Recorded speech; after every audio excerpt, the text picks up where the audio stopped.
So today it's my great pleasure to introduce to you the poet and literary translator Robert Chandler.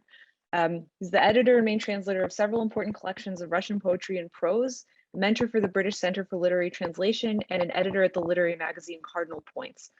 I want to give special mention here to his work on Andrey Platonov and Vasily Grossman specifically, because those of us who teach Russian culture owe him a lifetime debt for giving us the chance to show these authors to generations of students. Now, I'm not going to dwell too much longer on Robert's many achievements, except to mention two recent co-translated projects that everyone should look out for, and both of these are coming out or have come out with New York Review of Books Classics. The first is Other Worlds, Peasants, Pilgrims, Spirits, Saints by Tefi, and has just come out. And then the second one is Pushkin's Peter the Great's African, which is going to appear in February. Thank you so much. Thank you so much to Robert for being here, and please join me in welcoming him to the Jordan Center. Well, thank you very much, Maya. This is perfectly timed for me because I'm just submitting another Grossman translation to the publishers. So these are thoughts I've been thinking about for the introduction and afterward.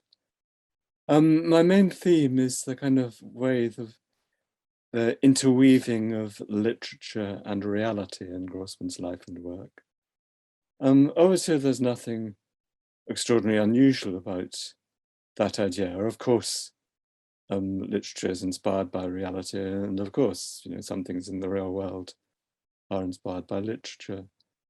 Nevertheless, I do feel that in Grossman's case, this interweaving is a unusually important part of the story. I think I'll just start with a very small personal introduction, which is that the short novel Everything Flows, one of Grossman's last works, Всё течёт, there's a very moving passage in it where the hero, Ivan Grigorievich, who has just come back from, he's a brilliant man who spent decades in the camps, and he's come back he's been released, but he can't sort of find a place for himself in the ordinary world. And one of the first real contacts that he makes is in a sort of living in a rather down-hill provincial town.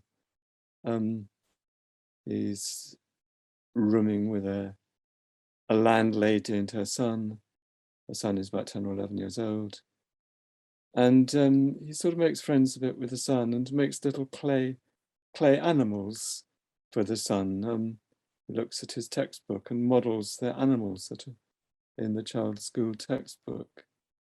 And this is really sort of the first relationship that he makes. And he then goes on to become very close to the boy's mother, very close. And it was startling to me on a visit to Moscow when it was my first meeting with Grossman's granddaughter, Yelena Fyodorovna Guga. And I went to her apartment and she sort of showed me into the room where some of Grossman's books were kept. And it was very startling to see a line of little animals, which I immediately realized must be the animals I'd read about. And it was a sort of shock to, I mean, they seem real enough in the book, but nevertheless, these were the real work of the man who is in many ways a prototype for Ivan Grigorievich. His name was Nikolai Sachevyets, and he was Grossman's brother-in-law, the real brother-in-law. So that's just a little personal aside. So to get on to the main part of the talk, another kind of introduction is, so this is something I learned from reading the historian Johann Hellbeck, that there were two generals who really played the most important part in defending Stalingrad. One was General Rodimtsev, and the other was General Chuikov. They both said how much Tolstoy meant to them during the war. Radzimtsev said he read War and Peace 3 times, and General Chuikov said in a 1943 interview that Tolstoy's generals were the model by which he judged his own performance. That is quite something. I can't doubt if there were any English or American generals, or German generals for that matter, who would have said anything similar to that.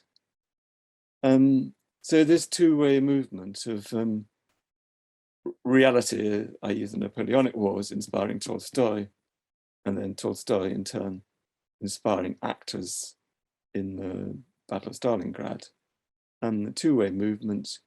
And it does seem to, perhaps because literature is so important in Russia, it does seem to be kind of something that's a little bit more important in a Russian context than in other contexts. So on to Grossman. First of all, the figure of Viktor Shtrum, the hero of Life and Fate and the equally great novel that preceded it, which we've translated as Stalingrad. That was Grossman's original title. It was in Russian, it was actually in the end published under the title Za pravaya dyelo. So Viktor Shtrum, nuclear physicist, hero of both novels, he very obviously shares a great deal of Grossman's own personal biography, a huge amount of it. So everyone had just, for decades, really just accepted that and not thought any further that that Shtrum is a self-portrait of Grossman. Now, of course, that's true, but again, it was very, very startling when it was probably about 3 years ago that I received a letter from someone I didn't know, a German-Russian scholar, Tatiana Detmer, who lives in Cologne. And in Cologne, she had got to know a woman in her 90s called Yelena Lvovna Shtrum, and she was the daughter of the nuclear physicist Lev Shtrum, who had been clearly a very charismatic, very energetic teacher of physics during the years that Grossman, as a young man, was absolutely passionate about physics. He came to literature relatively late. So Lev Shtrum was almost certainly a teacher of Grossman's. We have definite evidence that Grossman knew Lev Shtrum. There's a letter from the late 1920s where Grossman wrote to his father. He mentions borrowing money from Lev Shtrum, so they clearly knew each other reasonably well. Lev Shtrum appears to have been a very gifted physicist. Ukrainian physics was at a very, very high level in the 1920s and early 30s. The reason that we had all been slow to learn about Lev Shtrum was that he was executed in 1936. And the Soviet authorities had clearly gone to considerable lengths to really sort of delete his name from the record book. So his books weren't around. It was only very recently, I mean, in the last 10 years, that Russian and Ukrainian physicists began, in some article about the history of physics, they kind of resurrected him. So Lev Shtrum must have been of extraordinary importance to Grossman. because, why on earth would he battled enough to get Stalingrad into print? Anyway, it was a 3-year battle with his editors. Why on earth would Grossman give his hero the name of an enemy of the people, which Lev Shtrum officially was? Why on earth would he do that, except firstly, that he was a man of extraordinary courage, Grossman, and secondly, that Lev Shtrum was enormously important to him.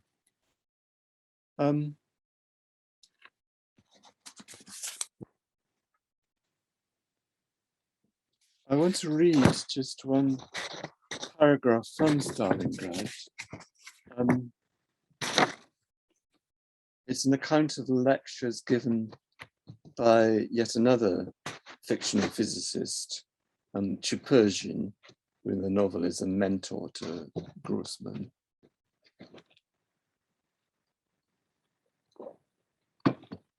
But I have no incontrovertible evidence for this, but I'm quite certain in my mind that this is Grossman remembering lectures that he attended by Lev Shtrum and commemorating him. So it's one of Viktor Shtrum's first lectures that he attends. Persian is writing on a blackboard. These formulae seemed full of human content. They could have been passionate declarations of faith, doubt, or love. Persian reinforced this impression by scattering question marks, ellipses, and triumphant exclamation marks over the board. It was painful, when the lecture was over, to watch the attendant rub out all these radicals, integrals, differentials, and trigonometric signs, all these alphas, deltas, epsilons, and thetas that human will and intelligence had marshaled into a single united regiment. Like a valuable manuscript, this blackboard should surely have been preserved for posterity.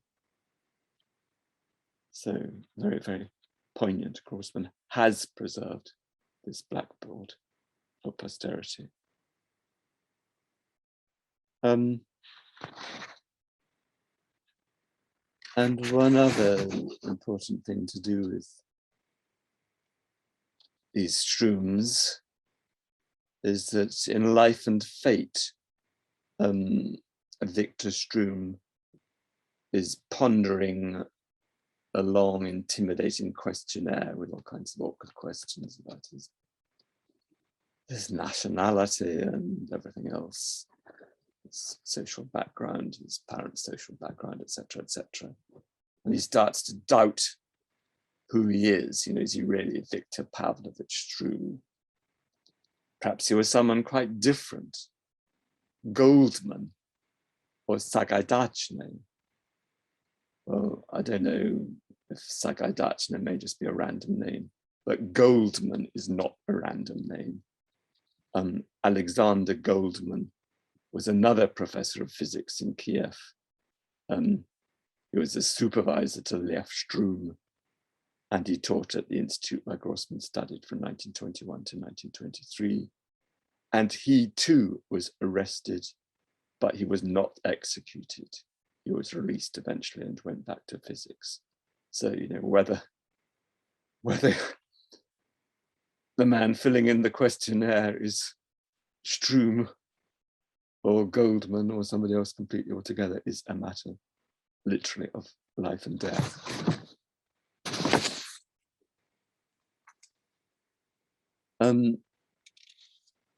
Okay, and the final point about Viktor Shtrum, and this is something that Tatiana Detmer has been thinking about a great deal and writing to me about, is that it is astonishing the degree to which Viktor Shtrum, the fictional Viktor Shtrum, prefigures the real Andrey Sakharov, another free-thinking nuclear physicist.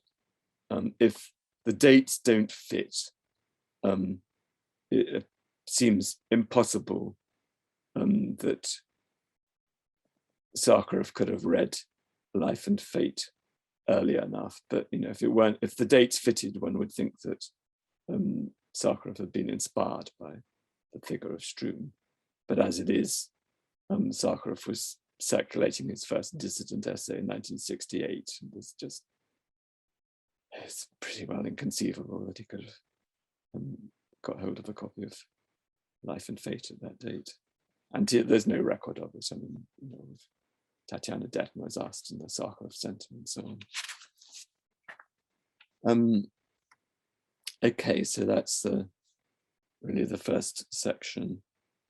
So next, moving on to my current translation, The People Immortal, Narod Besmiertien. There are two figures there, Commissar Bogariov and Captain Babadjanian, who both have a very intimate connection with real prototypes.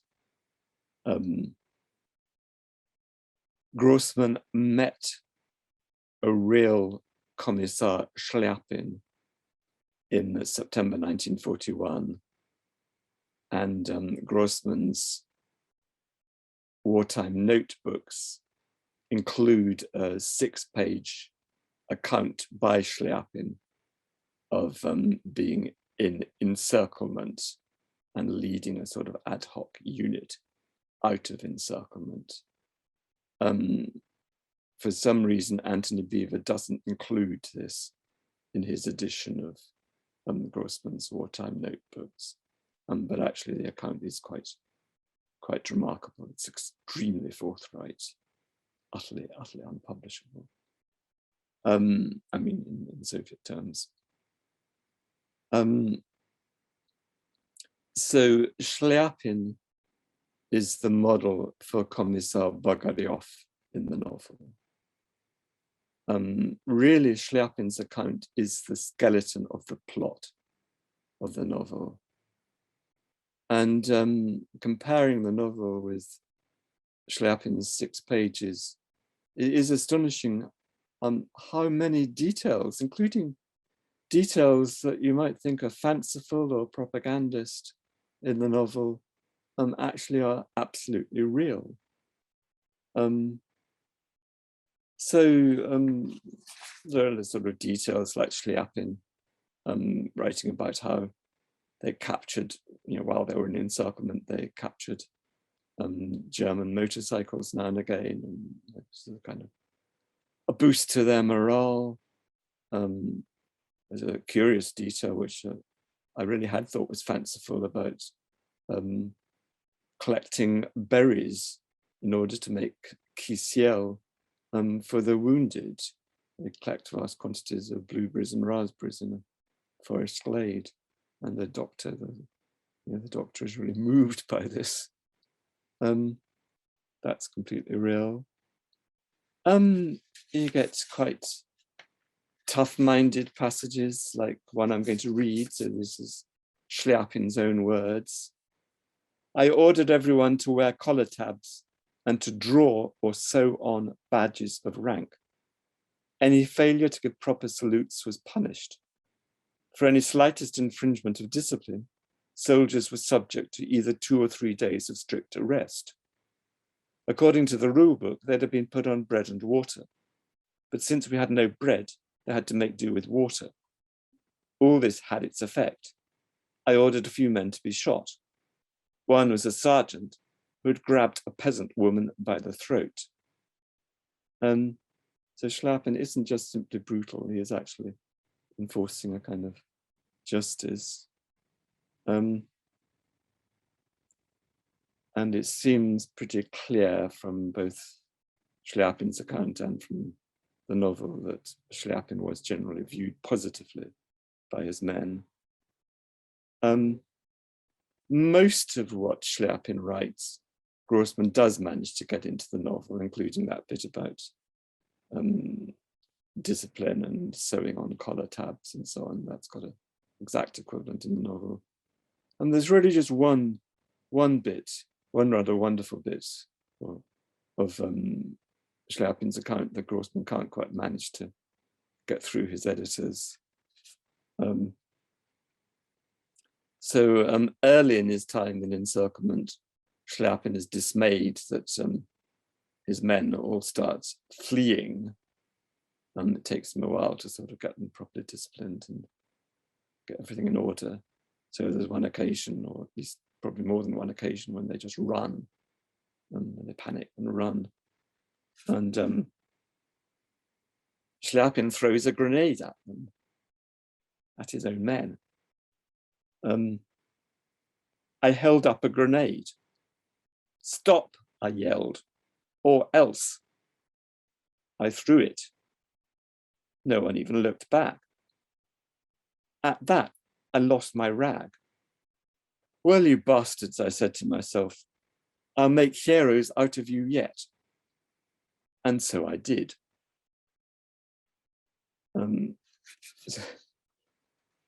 Extraordinary passage. As another, it was important enough to Shliapin that he repeats it in slightly different words later in his account, or maybe it's another very similar incident. Anyway, this second time, Shliapin says to himself, so if there are no daredevils to hand, I'll have to create some. So the Grossman's version in the novel naturally is a little bit paler than this. I mean, the novel was published in 1942. Plenty of things in the novel that I find it astonishing that he did manage to get into print, but he would have never got things like, all right, you bastards, I'll make heroes out of you yet, into print. So in the novel, Bogariov paced about under the trees, mulling over these words. We're not a company of heroes, Mershansky says. Maybe he's right. But what of it? If we've got no heroes, we'll have to create them. Yes, in this war, everyone must become a hero. And then perhaps an indication that Grossman was struggling a bit at this point. He actually, in his manuscript, he deleted that last sentence. So the passage actually ends, if we've got no heroes, we'll have to create them, which is probably better.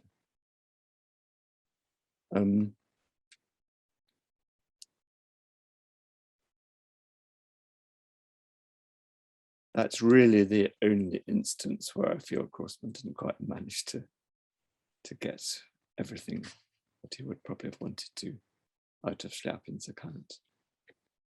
So Shliapin actually was killed, or possibly took his own life to avoid being taken prisoner, within a month or so of Grossman's meeting with him. So Grossman clearly wanted to pay homage to him and wanted to commemorate him through this figure of Bogariov. And here again, we get a very striking examples of Grossman's literature then inspiring real people. So a real commissar wrote to the editor of the newspaper Red Star, the hugely important military newspaper where the People Immortal was first published. It was published in 18 issues of this newspaper. So a commissar wrote a kind of thank you letter. Grossman has succeeded in creating the image of a true, strong-willed commissar. It is not for nothing that when things get difficult, one asks oneself how Bogariov would have acted in this situation. And another letter from a political department lecturer. the People Immortal is a lasting work of art, a textbook for our commissars that they can read with pleasure.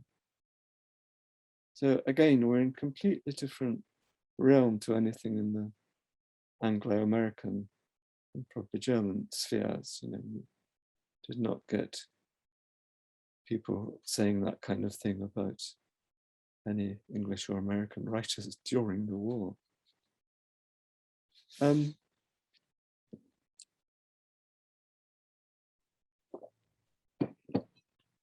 So the other important figure in this novel, well, Captain Babadjanian, there was a real Babadjanian whom Grossman wanted to meet. It was reported that his regiment was fighting very heroically in appallingly difficult circumstances, but the political authorities didn't allow Grossman to cross the river to join Babadjanian. And Grossman was wrongly informed that Babadjanian had been killed. So thinking he'd been killed, and again, wanting to commemorate him, Grossman was always, you know, throughout all his work, he's constantly seizing any chance he had to commemorate people he admires. So he actually lent his name, you know, Babadjanian is exactly the same name in the novel as in reality. In 1944, however, Grossman visited a tank brigade in Ukraine, and it eventually dawned on him that the Babadjanian who commanded this tank brigade was the same man who he thought had been killed. So Babadjanian said good-humouredly, this is an account by the editor of Red Star, David Ortenberg. Babadjanian said good-humouredly, "But you killed me." Grossman replied, "I killed you, but I can resurrect you too." And they obviously became friends. They met several times during the next year of the war. There isn't really anything of Babadjanian apart from his name in The People Immortal, but Colonel Novikov in the two Stalingrad novels is very, very definitely modeled on Babadjanian.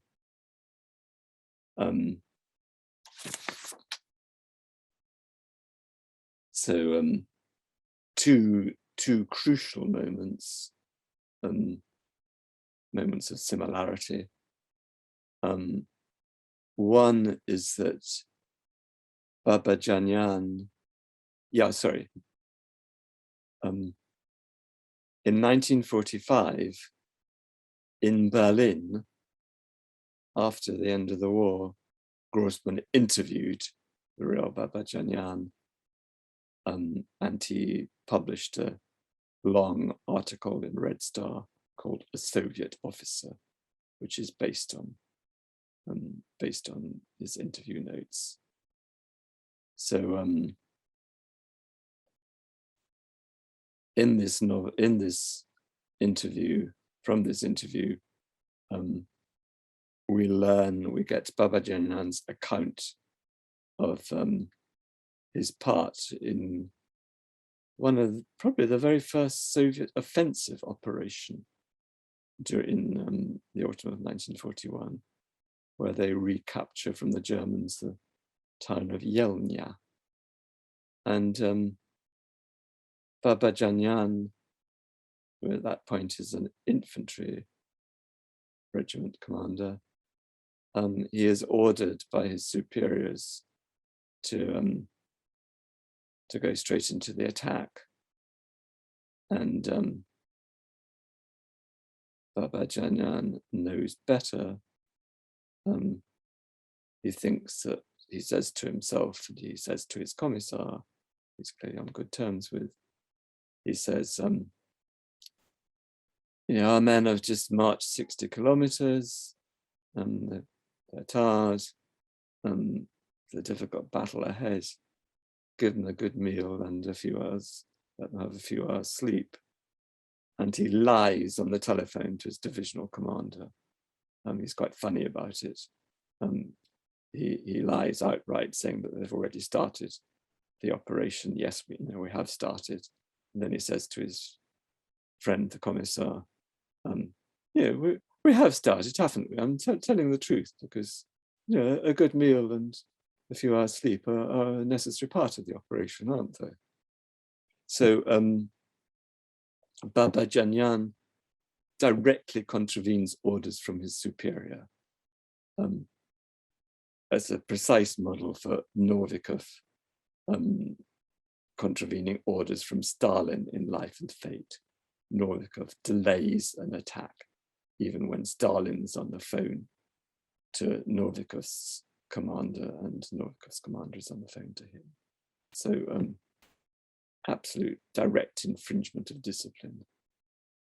Amusingly, this passage where we're told what Babadjanian did, this follows immediately after a page of praising the importance of discipline.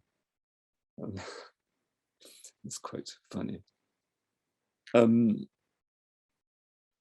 So this theme of independence, the need to take initiative in all fields of life, that is important to all of Grossman's work. Initiative and independence in science, in military matters, in art, in everyday life. The other important thing about Babadjanian is that he is very much an advocate of swift, mobile tank warfare, as is Novikov in the novels. And this wasn't exactly controversial by 1942, because the Soviet military authorities had by that point finally realized how important tanks well coordinated with aircraft were. But nevertheless, this is in part a homage to this emphasis on mobile tank warfare, is in part a homage to two other great figures who were executed in 1936 or 37, General Yakier and Marshal Tukhachevsky. In Soviet terms, they seem to be in pretty close equivalents to the German generals Guderian and Rommel. They were all having the kind of same thoughts in the 1920s and early 30s. They seem to be very gifted generals with a lot of foresight. And part of the reason for the Germans being so stunningly successful at the beginning of the war was that they appreciated the gifts of people like Guderian and Rommel. Guderian was given a great deal of power and independence, whereas Tukhachevsky and Yakier had been executed. So not only had the Red Army lost gifted leaders, but also the leaders they did have were thoroughly intimidated and scared of doing anything that might have shown any degree of independence at all, because they might be next in line to get executed.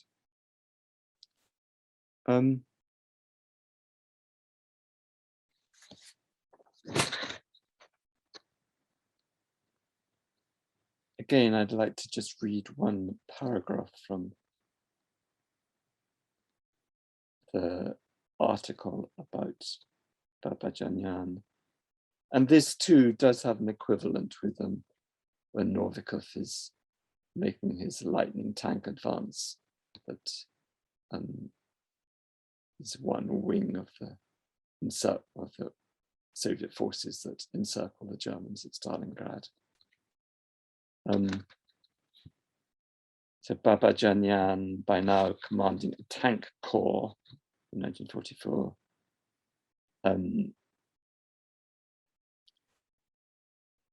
he approaches a heavily fortified city, and he knows his only chance of quick success lies in overwhelming surprise. He did not wait until morning. He attacked immediately at night, but he was not using the darkness for silence and secrecy. He was using it as a background to make the power of the Red Army appear all the more dazzling and overwhelming. As he drew near, Babadjanian ordered all his vehicles, jeeps, tanks, and armored cars, and all the trucks pulling mortars and artillery pieces to turn their headlamps on full. Hundreds of brilliant headlamps lit up simultaneously, cutting through the darkness like searchlights.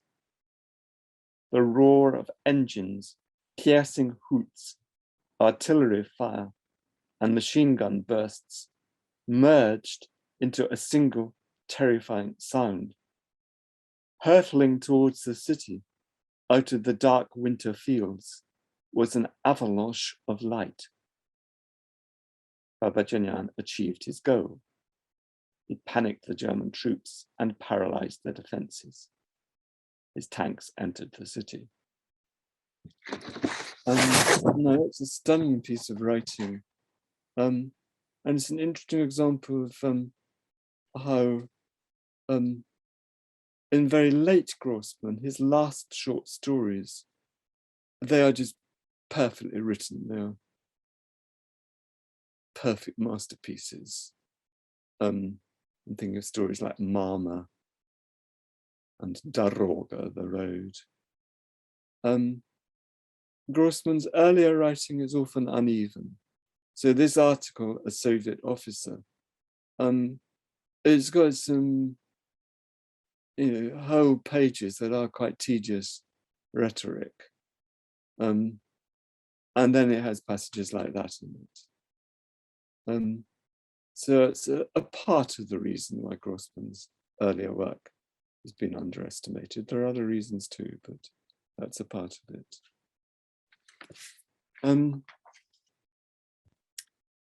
I shall largely skip my next section.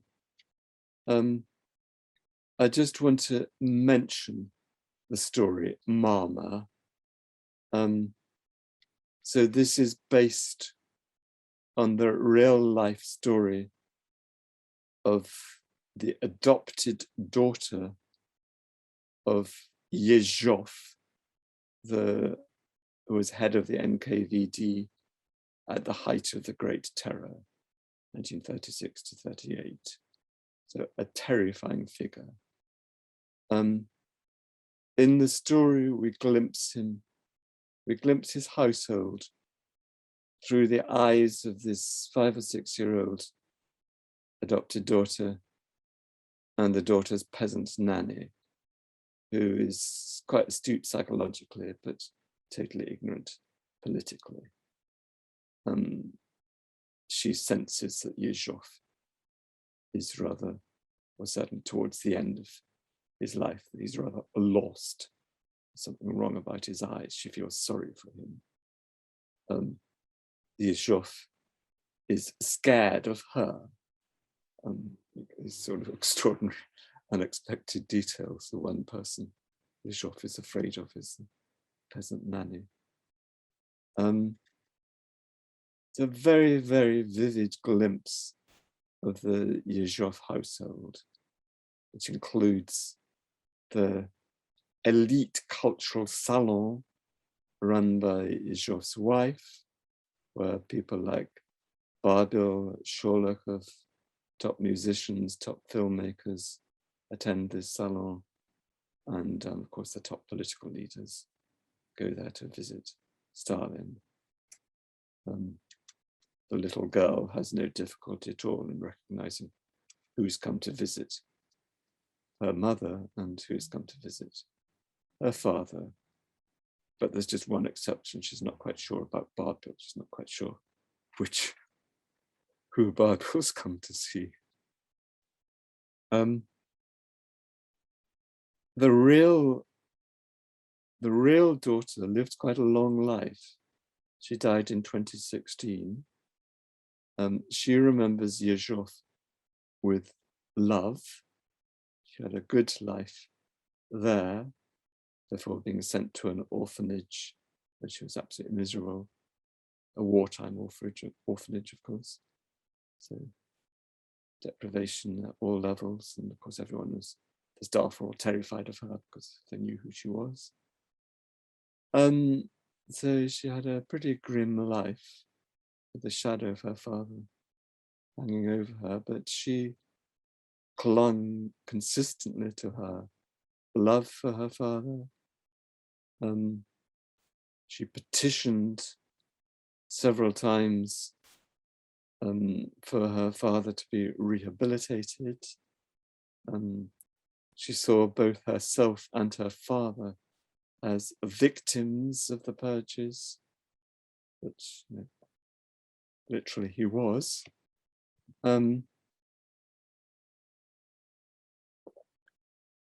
She appears not to have sort of really taken in quite what her father did. She was actually quite a gifted poet. And I had a very, very interesting conversation with, sorry, I've forgotten her first name, Shliapin, a very important figure in the organization Memorial. At a Grossman conference, we talked about this story, and Shliapin said quite rightly how astonishing it was that Grossman sort of had homed in on something that was going to be so central to Russia's problems for next 50 or 100 years, really, the kind of way that everyone, there's no kind of real demarcation between victims and executioners, and there's never been any real clear calling of anyone to account as there was in Germany.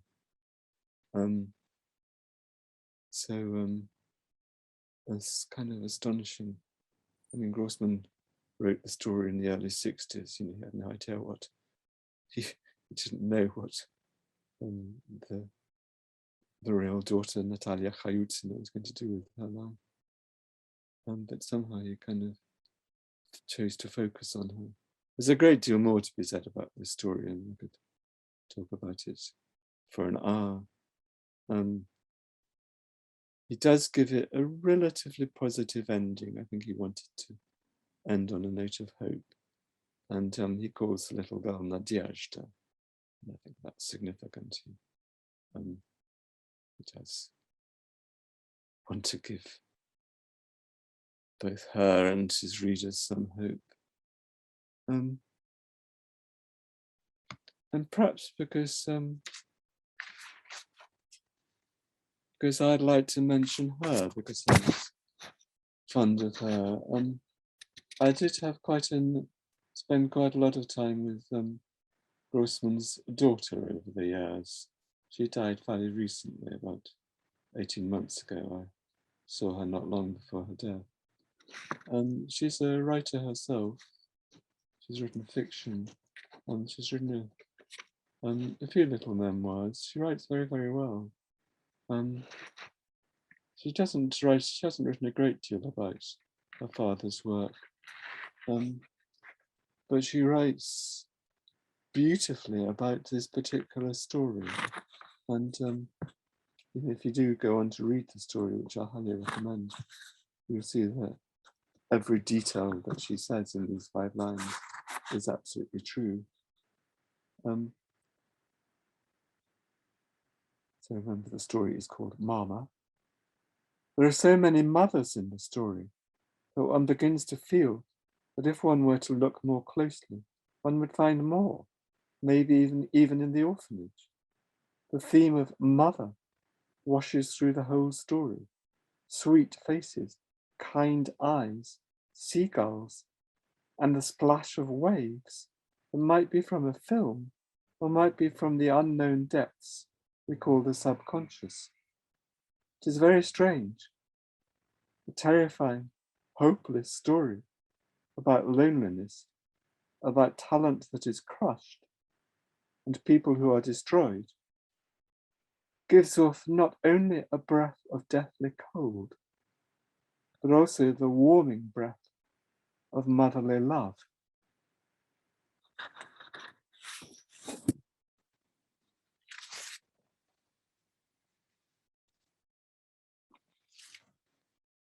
So I'm glad I read those words, because that actually leads on to the final part, which is Grossman and his own mother.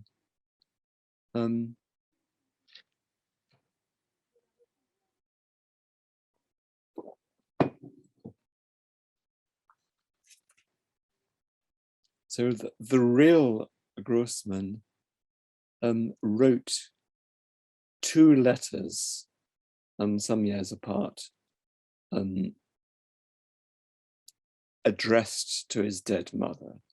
His mother was executed in Berdichev, in one of the mass executions of Jews by the Nazis in September 1941.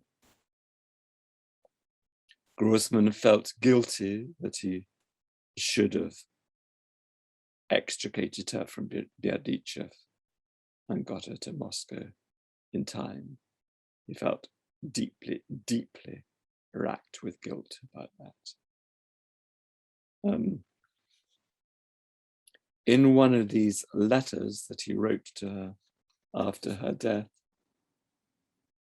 he writes, "I have tried dozens, perhaps hundreds of times to imagine how you died, how you walked to your death. I've tried to imagine the man who killed you. He was the last person to see you. I know that you were thinking about me a great deal all this time." So Grossman's attempts to imagine his mother's last minutes feed into quite a number of passages of his fiction. They feed into his first story relating to the Shoah, called The Old Teacher. Everything's a little bit reversed there. So a lonely old man, the old teacher, who is at the very end of the story, metaphorically mothered by a little girl who is very, very affectionate and kind towards him. Just a minute or two before they all get executed. So they get a little girl being maternal. In A Life and Fate, one of the most remarkable passages of Life and Fate, the account of Sofia Levington's last journey to the gas chambers, and the way she mothers this little boy, David. Sofia Levington she's a doctor, Jewish, of course, and a rather masculine woman.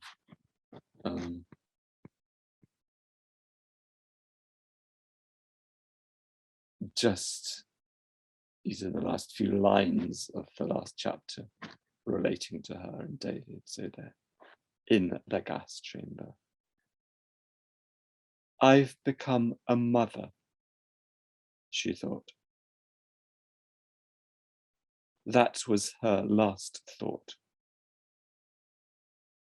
Her heart, however, still had life in it.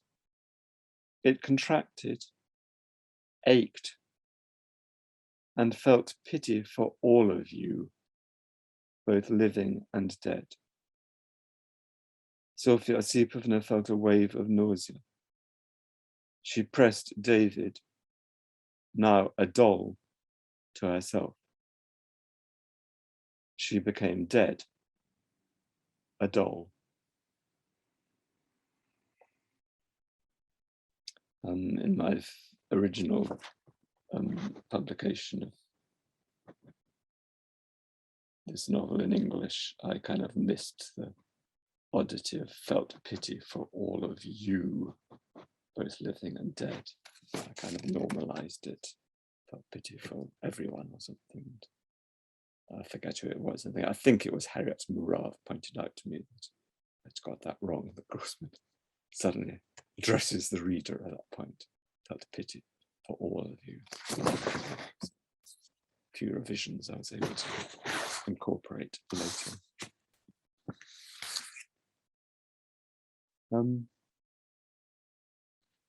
So Grossman's mother was an inspiration, certainly. Well, Viktor Shtrum's mother was an inspiration to him. I'm sorry, I'm going to get muddled sometimes, whether I say Shtrum or Grossman.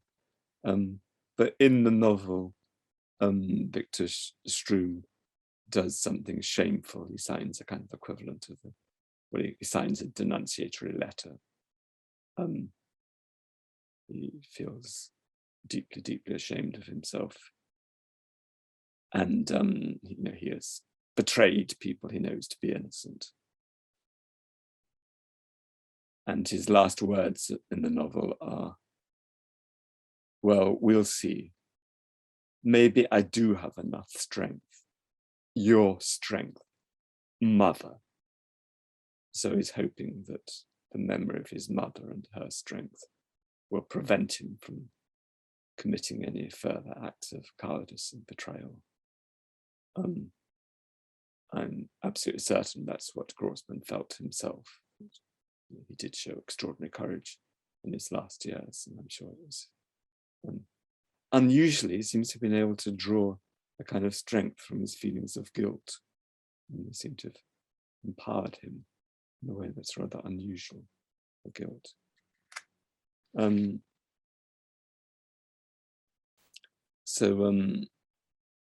Last of all, there's a film of the last letter, and it was also a stage production by Frederick Wiseman, an actress called Catherine Samy from the Comédie Française, played Viktor Shtrum's mother.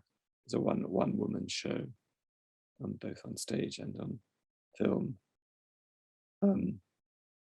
Frederick Wiseman writes of this letter, it is a love letter from a mother to a son, but it is also a love letter of a son to a mother, if you accept the premise that Grossman had his mother in mind. And then this a wonderful passage. So this is Frederick Wiseman again. I had an amazing experience at a discussion about a week or so after the movie opened in Paris. A woman raised her hand. So this is after a showing of the film. A woman raised her hand and said, my mother was shipped to Drancy and from there to Auschwitz, and I never heard from her again. I never had a last letter from her. Now I have. That was an extraordinarily moving experience. Wiseman writes as well he might. I mean, what greater tribute could Wiseman have had? What greater tribute could Grossman have had?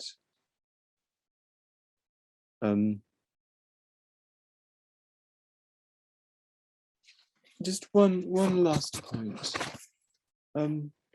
Grossman, when I was first translating Grossman, which is around 40 years ago, that was when everyone was entranced by magical realism. And Grossman seemed very old-fashioned indeed. And it's kind of actually hard to kind of remember this, and I feel slightly ashamed of myself to sort of saying this kind of thing. But, you know, I did sometimes feel a bit, of course, no one, you know, it didn't make very much impact at first in English, Life and Fate. And of course, the title of the novel, you know, seems such a sort of parody of the great Russian novel, Life and Fate. And I, you know, I would sometimes be a sort of little bit apologetic about it. You know, it is a great novel, even if it is very old-fashioned and so on. And statements like this is Grossman writing in an Armenian sketchbook. Again, there's a kind of old-fashioned quality to it, which, you know, could be seen as having a sort of hint of Philistinism. And again, I was sort of a bit unsure what to make of it at first. And so gradually with time, come to, you know, totally agree with it and think, yes, you know, Grossman did get it right. So I'm going to quote just 2 sentences from the Armenian sketchbook. Sometimes I think that the poetry of the 20th century, for all its brilliance, has less of the universal humanity and passion that imbues the great poetry of the 19th century. As if poetry had moved from a bakery to a jeweler's shop, and great bakers had been replaced by great jewelers. So, you know, examples like that woman saying that, you know, watching Frederick Wiseman's film made her feel that she'd had a last letter from her mother. That is, you know, art as somebody's daily bread. It is daily bread, it's not a beautiful jewel. And I'm more and more sort of impressed by that quote, and I was delighted and surprised to find that my close friend David Black, who has just published a new translation of Dante's Purgatory with New York Review of Books, he actually he begins his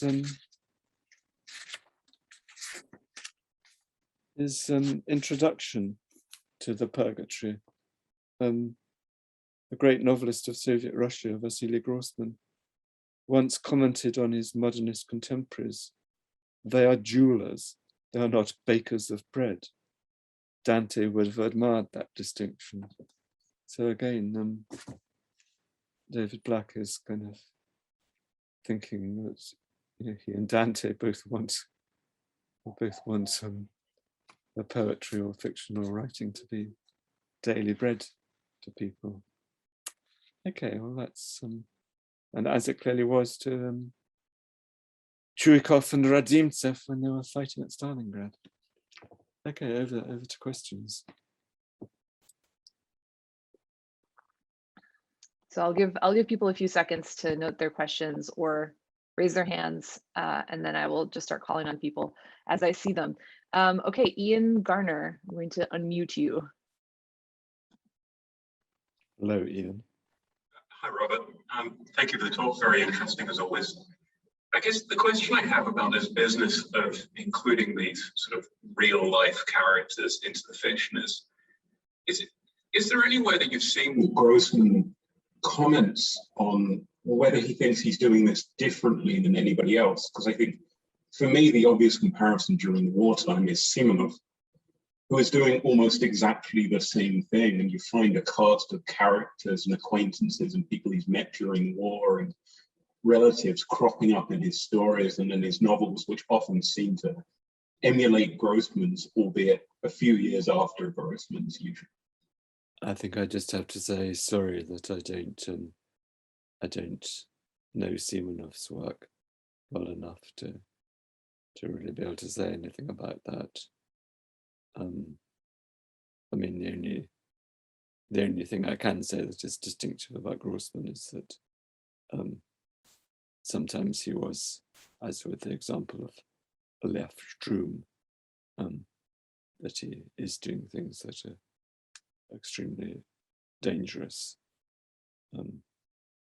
Commemorating Babadjanian was not dangerous, but commemorating Lev Shtrum, and he does actually go out of his way. You have to read between the lines of it, but he does go out of his way in Stalingrad to commemorate the great biologist Vavilov. Like that is the right name, isn't it? The great biologist who died in prison. So he does do quite a lot of very risky things.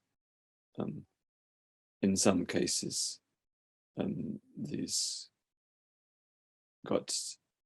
only remain in the manuscript and got deleted from published versions. But even in published versions, even in the published version of Zaprave Diala, there is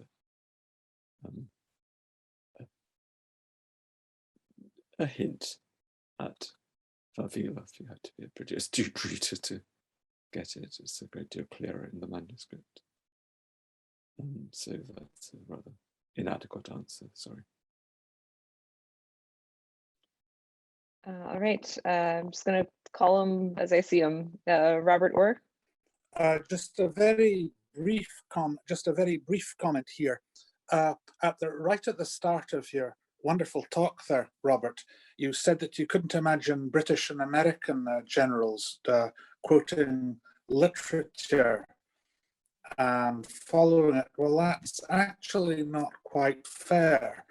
On the eve or the early morning of D-Day, Montgomery quoted Montrose's poem, My Life and Only Love, the famous verse that starts, he either fears his preparation, where is it? Yeah, he either fears his fate too much or his deserts are small, that puts it not unto the touch to win or lose at all.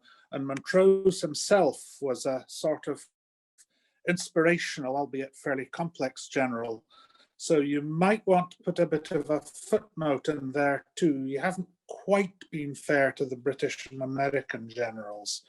But it's a nice comparison with Chuikov and Radimtsev as well. Thanks. Well, thank you very much. I'll send you the link. Send me that by email. Okay, next is Jack McClelland. Hi, I'm a master's student at McGill University in the Russian corner of the Department of Languages, Literatures, and Cultures. And I wanted to ask about kind of your career as a translator, and obviously with the author in question today, you rely a lot on, or there's so much biography to dive into, and I can tell there's so much research is an essential piece of what you're doing as a translator. So I'm curious how you know when to stop researching as to not overwhelm readership with biographic context that might overwhelm them. So yeah, where do you, or how do you draw the line between translating literature and researching an author? I don't know what I can say to that either. I just try to use my judgment. I mean, for the main part, I try to keep information to what is directly relevant to the novel in question. But I do hope to, in quite a few years' time, to write a biography of Grossman myself. I mean, there is a tendency with everything to do with Grossman that everything gets bigger and bigger and longer, and you want to add more and more appendixes and so on. So I try to keep that in hand, and certainly have been occasions when my editor at NYRB, Edwin Frank, has thought I was including unnecessary notes. So it's just something to be constantly aware of. Is this, really something essential to a reader's understanding, or is it just something of mild interest to a few people? Okay, that's all I can say, really. Is there anything that lies behind your question? I mean, is there something you're thinking of in your own work that makes you want to ask me that?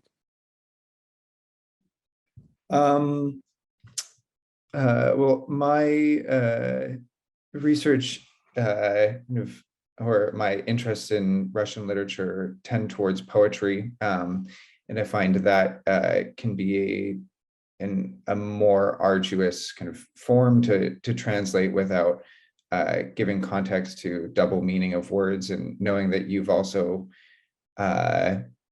translated so much Platonov, which is a linguistic nightmare to try to kind of convey all of the double meaning of his language. I guess just I consider your work ambitious in its in the kind of act of cultural translation and translating these large narratives that maybe need so much background information. And I guess I just kind of wanted a glimpse into the eye of your judgment when making those calls. Okay, thanks. Okay, now I have a couple of questions that have accumulated in the chat, and I think I'll just read those out loud. If you are among the people who posted and you'd like to ask your question yourself, please raise your hand, and then you'll appear in a place where I can click on you easily. Otherwise, I'll just read these out. The first question I see is from Peter Godovich. Sorry if I'm mispronouncing it. Thank you for a great lecture. It feels like Grossman has become a friend to you as you're remembering moments from his life, as if you were in a way there. Is there anything that still surprises you about him? Yes, I mean, there's a vast amount that we still don't know, and perhaps this is my opportunity to thank the very few Russian scholars, Yuri Bityunan, David Feldman, and Yulia. God, I always forget this. The stressing Volokova, I think, or Volokova, Yulia Volokova in Moscow, who prepared the text that we've translated for Narod Besmertsin. Grossman's archive has been shamefully neglected. There's a vast archive of, God knows how much interesting material in it, and terribly, hardly any of what Grossman published in his lifetime has been published in a properly edited edition. So,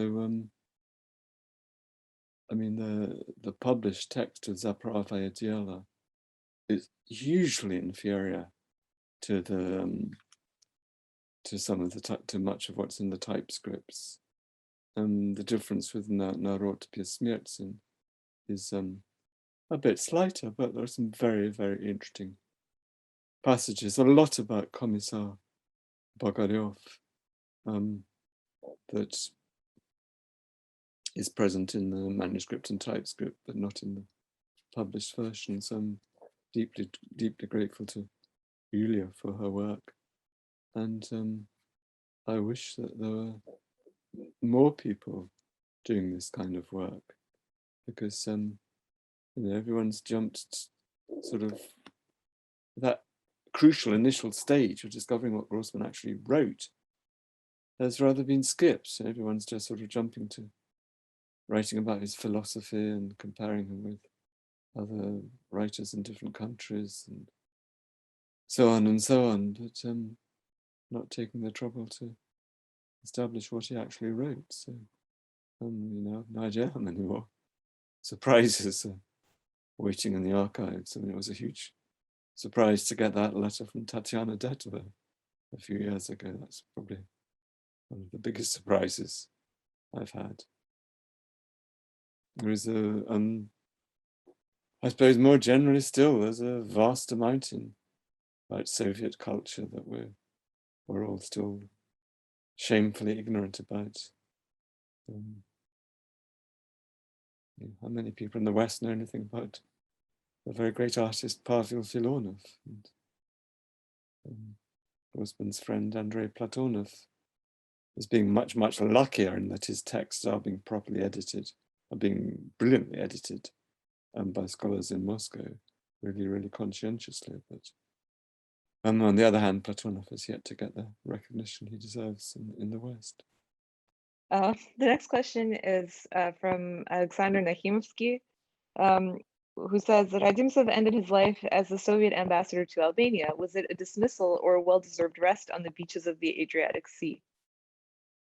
So that was General Radimtsev, did you say? Yeah. I have no idea. I haven't had any contact with anyone close to Radimtsev. I don't know anything about his life except what I've read directly in connection to Stalingrad. Who asked that question? What was the name of the questioner? Alexander Nahimovsky. Oh, If you're here, yeah. If you're here, you can, yeah. Well, if you know any more about that, Sasha, I'd love to hear it. I think Radimtsev is one of the military figures who Grossman stayed on good terms with, probably for the rest of his life. So I'd love to know more about it. I mean, do you have any views, Sasha? Since I'm unmuted now, I just wanted to point out that there isn't nearly enough written about Soviet generals of World War II. Their lives petered out, and one would hope that somebody will write a book, or more than one book about them, and that Robert Chandler will translate them. Well, I'd be delighted if you were to write such a book, Sasha. Well, I would do my best if I can find time. But thank you for that. And yes, I absolutely agree with what you've just said.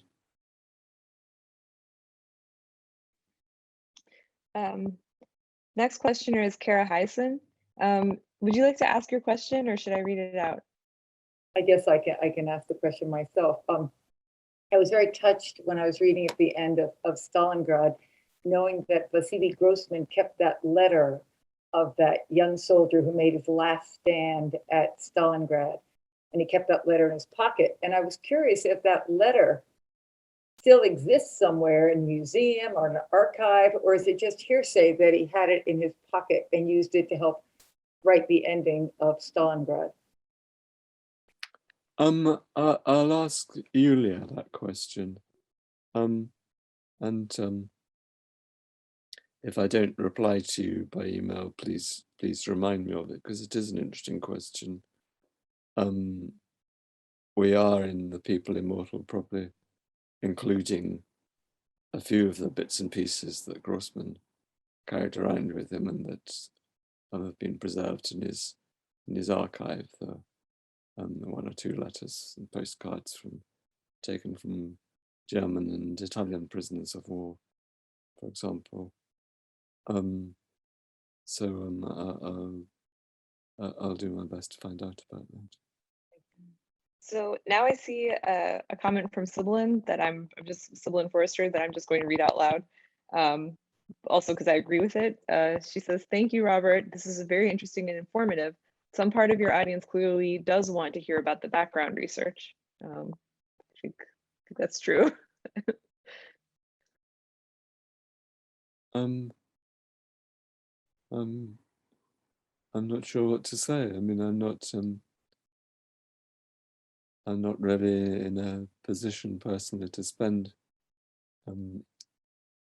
more than a few days at a time in Moscow. I'm not able to spend time for various personal reasons in Moscow archives, so I am dependent on other people, really. I've mentioned the names of the people who have done the most important work. I have tried to meet a few other people who are close to Grossman, like Masha Lobada, who's the daughter of one of his closest friends. Trying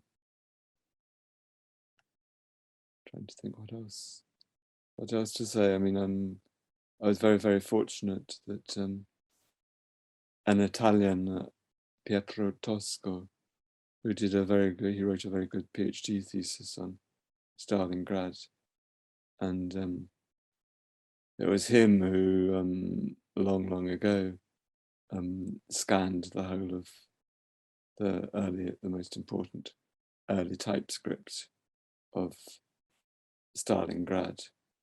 So he'd sent me this, vast scan, at a time when I was busy doing something else, and it had languished on my computer, completely forgotten for several years. And then it suddenly dawned on me, God, what the hell have I got here? And realized that there was a lot there that could actually quite easily be reinserted back into the published text. So I don't know. In some respects, there's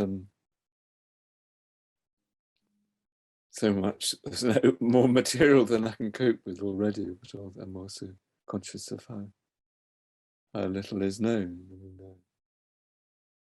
The published text of Grossman's People. Sometimes I was asked the other day, what did I think of Grossman's work of the 1930s? And I find it very, very, I can't really answer with any confidence.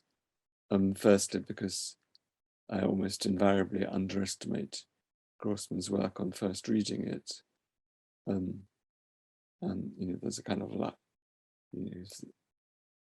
a few writers are less showy than Grossman. And secondly, that there's a huge difference between his original concept for the novel Stepan Kolchugin, which he wrote in the late 1930s, and what was actually published. So until someone's really done that work in detail, it's hard to know how to reply to questions like that. There's a huge amount of work to be done. If I may, I'd like to ask a question, which is about the issue of responsibility. Like, the particular writers that you've chosen to translate would be ones that, like, I personally would be almost afraid to approach, because it's such a huge it's not like translating something else. It's not like translating material that has no connection to like history and like important historical calamities and things like that. So I was just wondering, in your work, how do you contend with the issue of responsibility, like to the history, to the memory of the events that these authors touch on, and so on? Well, with some difficulty. I mean, it is an immense privilege and honor to sort of to get so close to what people like Platonov and Grossman wrote. But there certainly were times when I was translating Stalingrad, when it did feel like I had a sort of burden of the whole of 20th century history on my shoulders, and there were times when that did feel overwhelming.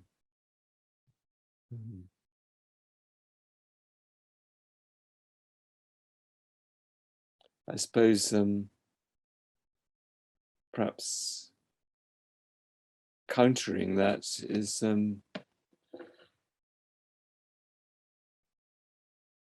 I mentioned Dante recently. I have often thought of Grossman as being a kind of Virgil figure, that if you're going to enter these awful realms like Treblinka, and I have translated his article about Treblinka, you couldn't hope for a wiser, kinder and more thoughtful guide than Grossman. I was surprised when I work very, very closely on all these translations with my wife, whom I haven't yet mentioned in this. This is something people find a bit hard to understand. She does not know Russian, but she is not just an editor. She is, we work closely together really on each sentence. There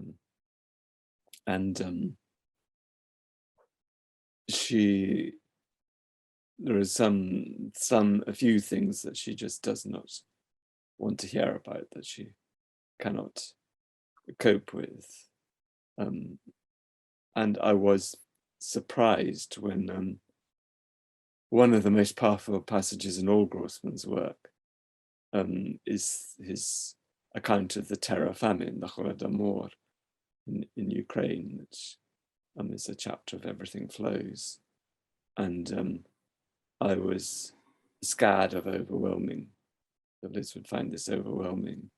And, I kept telling her, this is, really excruciatingly painful. Are you sure you want to work on it? And she would say, well, let's see how I get on with the first couple of pages. And it went okay. And I said, okay, but, next day it'll be worse. And I kept saying this to her. And she, to my surprise, she did work closely with me on the whole of that chapter. And though it was certainly very, very painful, it didn't actually disturb either of us in the sense of giving us sort of ghastly insomnia or any real kind of psychological problem of that kind. And our understanding of that is that there are a lot of writers around who, they have suffered some terrible pain, they feel in pain themselves, and part of their motivation for writing is that they feel they can sort of throw that pain at the reader, and that if the reader feels that pain, then they won't feel it themselves. So they're kind of wanting to hurt the reader. Grossman does not do that. Grossman, it's absolutely clear to me that he's someone who, he did not, fate took him to these places like Stalingrad and Treblinka. Fate, it was fate that his mother died. These things happened to him, he did not seek them out. And he does not, they're stories which he feels that it's his responsibility to tell, that, they're stories that need to be told. The story of the Holodomor has been very seldom told when Grossman was writing it in the late 60s, in the late 50s, early 60s. So there is, as those lines I read from Grossman's daughter made clear, there is a very great tenderness in Grossman's work. He is constantly sort of trying to seek out moments where characters who've been behaving badly can have the opportunity to redeem themselves. So the subject matter may be terrible, but the way Grossman treats it is a way that, you know, I personally I can live with it. Whereas, you know, I doubt if I could live with I mean, I greatly admire Svetlana Alexievich, and I'm, you know, very, very grateful that, very glad that she's written what she's written, but I think I would find, you know, there's a kind of remorseless misery in the book translated to second-hand time, which I don't think I could easily cope with myself. And you know, for another translator, it would be, but I'm sure it'll be very different. But we do it with some. It was actually something I kind of thought about quite consciously when I was translating the stories collected in the anthology of short stories that I did for Penguin Classics. That I was quite interested to, quite sort of wanted to expose myself to a greater range of writers. And I kind of realized, for instance, that I translated, I think it was 5 stories by Zoshchenko, and they're terribly difficult. Felt they, you know, they greatly increased my admiration for Zoshchenko. They really are like perfect pieces of music with every word is sort of a musical note that is perfectly chosen. So utterly brilliant stories. But I realized that I didn't want to translate more Zoshchenko. That was a kind of безвыходность, a closedness, a hopelessness about the world of his best stories anyway, or the stories I think are his best, the ones, you know, the famous ones from the kind of mid to late 20s. Was a kind of, you know, the Russian word that literally translated exitlessness, безвыходность, which you know, I wouldn't want to live in for a long period. Okay, that's the end of my answer to that quite difficult question. If you can handle maybe a couple of more. I see that John Burt has written in the chat. So he writes, when I saw the television miniseries Chernobyl, I had a strong impression that Jared Harris had modeled his portrayal of the physicist Valery Legasov, a real person, on Grossman's portrayal of Viktor Shtrum. I was wondering if you had the same thought. No, I haven't. I don't know at all. I haven't seen that. So interesting idea. I'd love to think more about that. And then I see that Kara Heisen has a couple of questions. Would you like to ask them?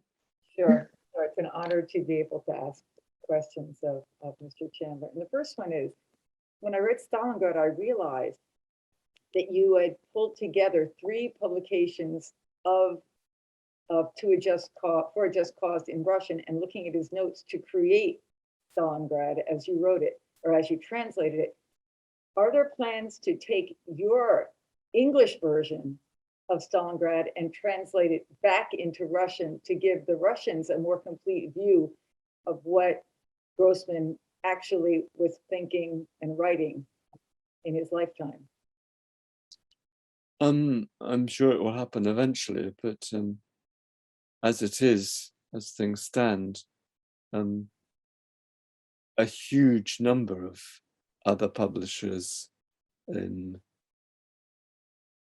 Japan, Albania, Greece, Portugal, the Netherlands, France, Germany, Spain, Italy, a huge number of, you know, probably about 10 publishers in other countries either have brought out or are just about to bring out editions of Stalingrad that are basically following the text that we established. That hasn't yet happened in Russia. I'm sure it will happen, but Grossman isn't a writer very much loved by the Russian authorities at present. I realized that very strongly when more strongly than ever, 5 or 6 years ago to a conference in Cambridge, where I met Arseny Roginsky, one of the founders of the human rights organization Memorial. And I introduced myself to him afterwards, and I introduced myself as the translator of Grossman. And he sort of smiled at me very, very warmly and said, nasz pisaczu. And I thought to him, well, of course I was pleased to hear him say that, pleased, not surprised, but certainly pleased that it's very clear to me that if Memorial, which by then was a pretty sidelined organization, but if Memorial saw Grossman as nasz, then it was no great surprise that a great deal of Russia does not see him as nasz pisaczu.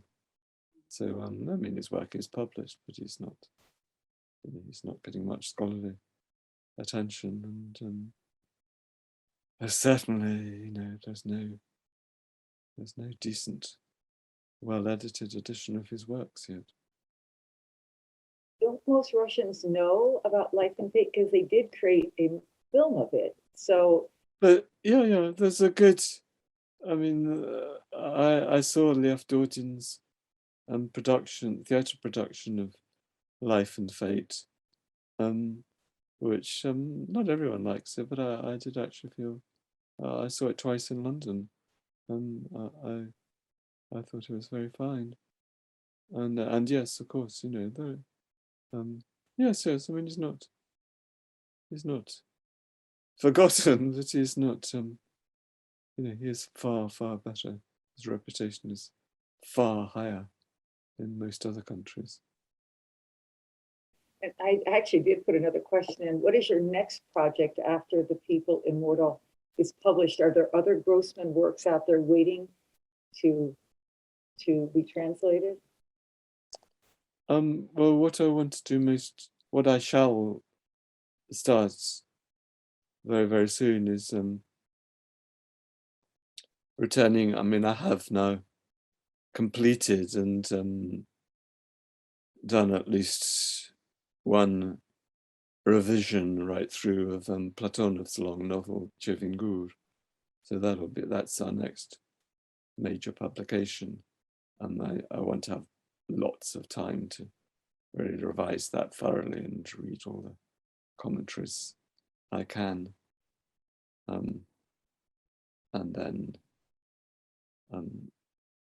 we'll see. That depends partly on what Yulia or anyone else unearths in the Moscow archives.